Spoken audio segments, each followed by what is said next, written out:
صبر کرنا چاہیے اور چھوڑنا نہیں چاہیے.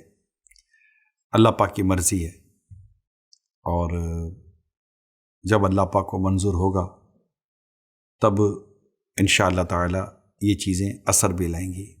دوا کیسے کرتے ہیں؟ بعضوں کا دوا لیتے ہیں، دوا اثر نہیں کرتی، ڈاکٹر بھی تسلی دیتا اب لیں، ابھی اسٹارٹ کیا ہے، اثر کرتے کرتے کرے گی. تو سم ٹائم یہی ہوتا ہے کہ کچھ اوراد و وظائف مستقل پڑھنے پڑتے ہیں اور کافی دنوں تک پڑھنے پڑتے ہیں، تو آہستہ آہستہ اس کا اثر ظاہر ہونا شروع ہو جاتا ہے. پھر ہم اس بات کو بھی تو نہیں جانتے نا کہ کون سی چیز مجھ سے دور ہوگی تو میرے لیے بہتر ہے، اور کون سی چیز میرے قریب رہے گی تو میرے لیے بہتر ہے. تو یہ تو اللہ پاک کی مرضی ہے، اور ہمیں اللہ پاک کی رضا پر راضی رہنا چاہیے.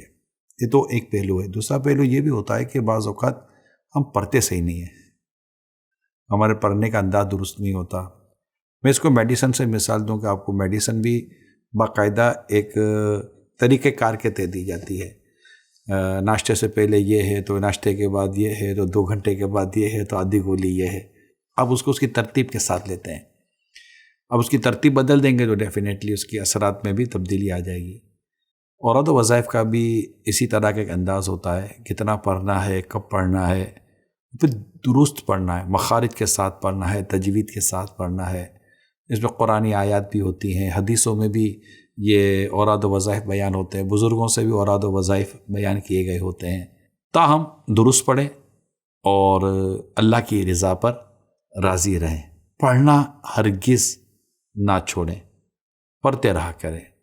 اور اگر اس میں مزید آپ بہتری چاہتے ہیں تو جو اس یوں سمجھے کہ ماہرین ہوتے ہیں اور ہمارے اس کو کہتے ہیں اسپریچول کیور، روحانی علاج کے ماہرین ہیں ہوتے ہیں. ماشاء دعوت اسلامی کا باقاعدہ ایک شعبہ ہے، تو ان سے دوبارہ آپ رابطہ کر لیں. جیسے کہ بیماری دور نہیں ہے تو ہم ڈاکٹر سے رابطہ کرتے ہیں نا کہ ڈاکٹر صاحب کوئی دوا بدل دیں، تو ہو سکتا ہے کوئی ورد و وظیفہ ایسا کر دیا جائے کہ ٹھیک ہے اب یہ نہیں یہ بھی پڑھ لیا کریں، تو اس سے بھی فرق پڑتا ہے. اور یہ جو میں نے کہا یہ پریکٹیکل چیزیں لوگوں نے کیا ہے اور اس سے فرق پڑا ہے.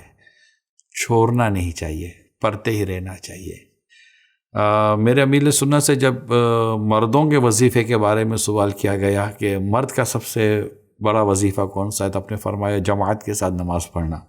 اب فرائض چھوڑ کر، دیگر عبادات کو چھوڑ کر جو ضروری عبادات ہیں، پھر ہم جس فرق کی طرف غور کرتے ہیں تو ظاہر ہے کہ اس میں آپ کو غور کرنا چاہیے. تو نماز کی پابندی کریں اور اپنا ظاہر و باطن ستھرا رکھیں. دعا ہے نا، دعا کتنی اہم عبادت ہے. خود اللہ فرماتا ادعونی استجب لکم، مجھ سے مانگو میں دعا قبول کرتا ہوں. اور سرکار صلی اللہ علیہ وآلہ وسلم دعا کے تعلق سے فرمایا دعا سنت ہے، عبادت ہے. اور دعا و مخل عبادہ، دعا عبادت کا مغز ہے. اب یہ دعا ہی لے لینا، اگر کھانا حرام ہے، پہننا حرام ہے، دعا قبول نہیں ہوتی. اللہ فرماتا ہے میں مجھ سے مانگو میں دعا قبول کرتا ہوں، لیکن دعا قبول نہیں ہوتی. تو اوراد و وظائف ہم پڑھتے ہیں تاکہ ہماری یہ مشکل دور ہو جائے، دعا کرتے ہیں کہ ہماری مشکل دور ہو جائے، اللہ پاک کی رحمت نصیب ہو. تو طریقہ کار بیان کیے گئے ہیں، ان کو فالو کرنا چاہیے. اللہ پاک نے چاہا تو فرق پڑے گا.